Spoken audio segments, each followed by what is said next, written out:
E acontece assim, ano passado nós estávamos em congresso, fim de outubro, pouco mais com ano passado, congresso de partido, no qual me agora reelegi como líder para 4 anos. Desde ano passado, tá 2022, na 2026, me tá elegi como líder de MEP, e como tal, a mim sou encarregado de preparar a eleição Câmara 2025, e nós acaba com isso aí. Então, para 2025, me arriba lista de Partido Movimento Eleitoral do Pueblo, mais. Para que pergunta, posso me recordar que o último viaje na cidade de Tula, minuto vai largo, 2 términos está mais que suficiente, depois aí pergunta, depois sente que algo cambia na caminho que a decidir, não, o mistério de 3 términos?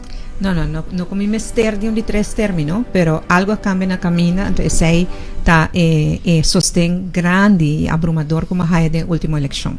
Mas ali o voto gater de país Aruba, até agora é bom para a lomba para o votador, de caso assim. Então esse aí eigenlijk a decisão bastante fácil para continuar, pero me queda para ainda, do meu ponto de vista, que me não adrenta política para me queda ter mi pension, mi tenho vai para mim que sempre quero de sangue novo, me quero que eu tenho cambia a certo momento e para mim mesmo também me desejo lutar para fazer algo de minha carreira ainda para mim que me não por mais. Okay.